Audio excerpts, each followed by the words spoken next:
up, y'all? Welcome back to a -5-star match. I'm your host, your local landscaper.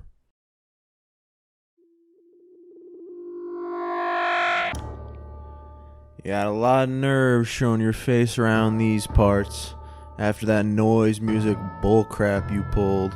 So, like most of my videos, I come before you today being fascinated by a very weird musical subgenre. But this one, even for my standards, is pretty weird. It's no ambient, it's no harsh noise, it's not even a video game soundtrack. It's not even technically music. I am entering uncharted waters here, and what I found, I was equal parts fascinated and concerned. Ladies and gentlemen, buckle up for this one. I present to you danger music.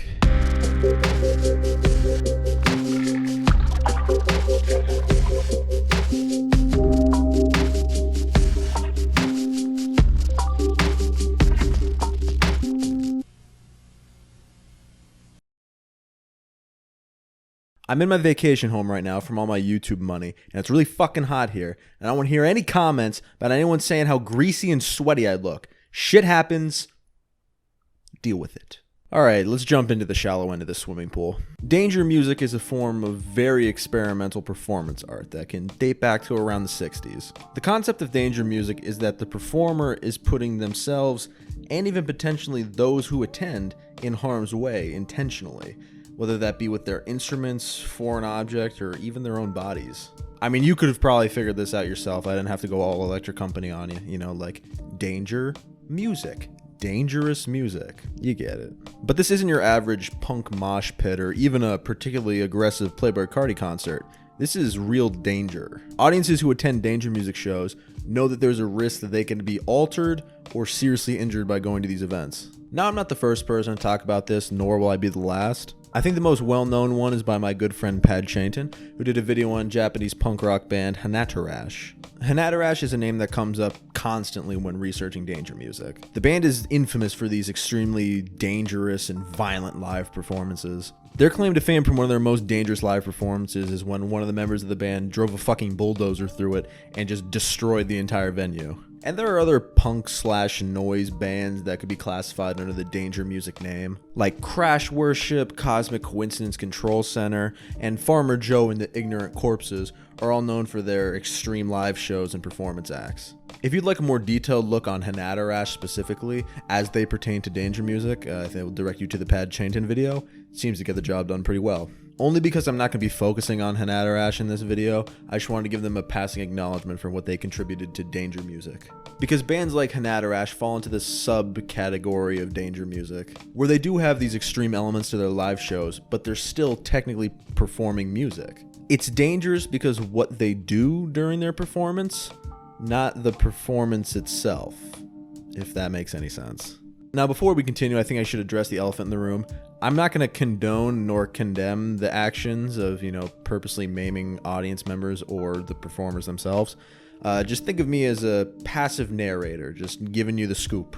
I'm presenting this to you strictly in educational format. Maybe edutainment if we're getting a little wild, but I'm just a dude that found something online that really wanted to fucking talk about it. Now, with all that established, I think the most fascinating part of danger music is the man most associated with it, and the one who coined the term, Dick Higgins. Any article or website that even briefly mentions danger music, you're going to find Dick Higgins' name not too far behind. There's so much out there. There's endless amounts of rabbit holes that you can fall down while researching this guy. So I'm certainly going to miss some stuff. I don't have a PhD. I'm not a rocket scientist. So that's what the comment section is for. If I fuck up at any point, please fill in the gaps. So, Dick Higgins was a member of the experimental performance community in the 60s known as Fluxus. The Fluxus movement was essentially a group of avant-garde performance artists coming together and rebelling against anything that conventional creativity stood for, pushing the boundaries for what can be considered art. It was essentially a rebellion against the commercial art movement. They worked a lot with common household objects, stuff that the average person wouldn't see as art. But they would present these common household objects the same way that multi-million-dollar sculptures and paintings would be. Some of the works from Fluxus are just extremely bizarre, interesting, and honestly, you gotta see it to believe it. Some of the performances to come from Fluxus members include the following. Cut Piece by Yoko Ono. Yes, that Yoko Ono. Where she would sit motionless on stage and invite audience members to cut off pieces of her clothing with scissors until the audience gave up. Total Art Matchbox by Ben Voltaire. The piece was a box of matches, but painted on the box were directions reading, all caps by the way, "Use these matches to destroy all art, museum art, libraries, ready-mades, pop art, and as I, Ben, signed everything work of art. Burn anything. Keep last match for this match."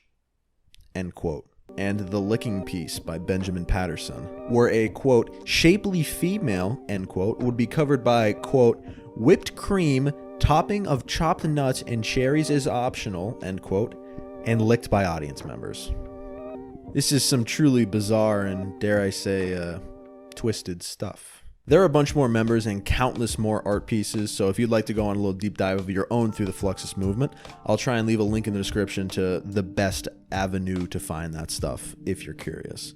And I know I'm just barely scratching the surface of what Fluxus is, but this is a very deep rabbit hole and something I can make a completely separate video on all by itself. Now, since everyone in Fluxus would create these performance pieces, we circle back around to Dick Higgins, who would create a series of performances titled Danger Music. Dick Higgins would create danger music, but bands like Hanatarash would take the genre and run with it, kind of expanding the definition of the genre, a bit far off from what Dick Higgins originally did with his performance pieces. Kind of like how electronic music has the bass in there, and then there's so many other different types of electronic music. Had the bass, and then other artists took it and expanded upon it. But the source could be tracked all the way back to Mr. Dick Higgins. It's easy to get lost in this maze of experimental performance art, so take this metaphorical rope and I will lead you through the path as safely as I possibly can. Dick Higgins was who originally fascinated me enough to want to make this video, but then finding the Fluxus movement, all those other artists, made me go down a whole separate pipeline that I just needed to include in this video, but we circle back around to Dick. Pause. Dick Higgins has been with Fluxus since the 60s, and he's had so much work, not just danger music, so his website is a pretty rich vein of all the performance art and all the other stuff that he's done throughout the years, so if you'd like to go on yet another rabbit hole, I will link that in the description as well. But his other work is a story for another day. I feel like I've been talking about stuff that's pretty much 7 videos worth of stuff before I even got to the meat of the video. So if anyone out there is like, "The video starts here, insert time code," I did your job for you. Dick Higgins' Danger Music is a series of performances labeled the following: Danger Music, and then a number, or an installment. Now this is where things get a little bit murky, for the research anyway. It's currently unknown how many official Danger Music scores there are, and some have just been lost to time. Hi there, Editing Jake here, everyone's favorite Jake, and I have made a severe and continuous lapse in my judgment. Yeah, what I just said was just straight up incorrect. I've found all the Danger Music scores. Well, I mean, at least up to 43. For my original research, I can only find a select number of the note cards referred to when people are talking about Danger Music. There are 2 versions of them, by the way. The original typed out version, and Dick Higgins would years later recreate them with his own handwriting. And since I can only find those, I just assumed that those were the only ones that existed. But a casual scroll through Dick Higgins' website will reveal the missing pieces to this jigsaw puzzle. I found pretty much all of the scores. But the rest of the video still stands because the rest of the Danger Music scores seem to be just abstract thoughts or just concepts that are impossible to perform on stage. So keep this in mind going forward. The rest of this video is going to be me talking about the mostly possible Danger Music scores. But I will leave a link in the description to Dick Higgins' website so that you can see the full official list of Danger Music scores. Man, thank God I caught this. I just saved myself from like 5 negative comments. Now from Danger Music performances, this is where I get to the Hanatarash being a subcategory of Danger Music, because Hanatarash just leans on the end here. Extremely dangerous, can cause harm. Whereas Dick Higgins' original scores, it's a bit of a spectrum. It can go in different ways in different places. Some of these are just taking the piss, but others are extremely dangerous, and I can pretty confidently say will never be performed live. These are all the confirmed Danger Music compositions by Dick Higgins that I have found. Danger Music number 1. Spontaneously catch hold of a hoist and be raised up at least 3 stories. Danger Music number 2. Hat, rags, paper, heave, shave. Danger Music number 3. Divide a large pack of incense among those present in a moderately large room. Ask each person to burn his or her incense without flame. Altogether, darkness throughout. Danger music number 8, play it safe.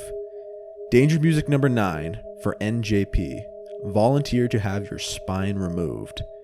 Danger music 15 for the dance, work with eggs and butter for a time. Danger music 17, scream, scream, scream, scream, scream, scream.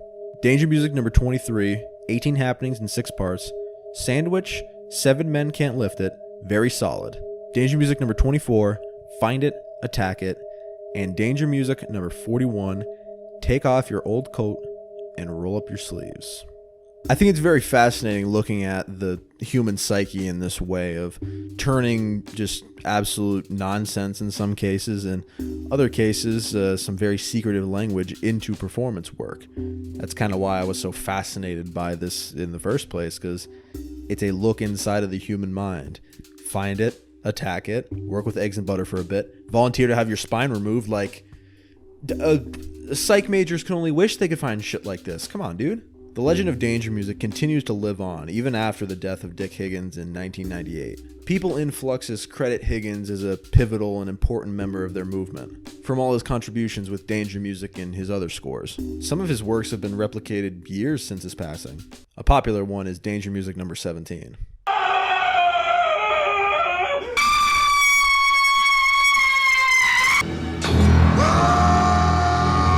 And the channel Liquid Architect seems to be the hub for recreating danger music. Gregory Gartner has performed danger music's number 2, 11, and 24. Danger music and what it's become is something I feel I'm just barely scratching the surface on. Dick Higgins would create danger music, but even with such a ominous name, bands like the previously mentioned Hanatarash would take Dick Higgins' idea and twist it into this ultra-violent anti-music that makes Dick Higgins' original work seem tame by comparison.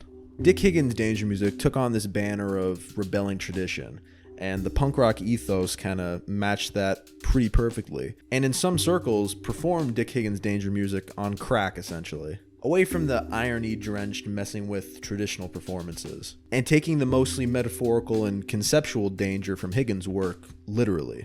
Taking the most dangerous parts of his work and refining it into this almost brand new genre under a similar envelope. Making danger music even more dangerous with extreme and hazardous live shows that have come to define what danger music is to this day. So, where do we go from here? I say danger music can be looked at in one of two ways. It's either an extreme countercultural look of what can be considered music and performance art that radically shifts the public perception of what it means to be safe when music becomes dangerous, or it's just screaming in a quiet room, literally and figuratively. Now, I'm not going to choose a side here. I'm going to continue to be the impartial narrator that you've come to know thus far. Taking away opinion, this is definitely a bold way of expressing oneself in an abstract and explosive way, and that kind of stuff I find extremely interesting as just a look inside of the human mind type way. What compels people from Fluxus? What compels Hanatarash? And what compels Dick Higgins to tick? And what's the method behind their madness? We may never know. But the core of danger music in all forms is rebellion. Rebellion against tradition, rebellion against professionalism, and rebelling against safety in the most ultra-violent way possible.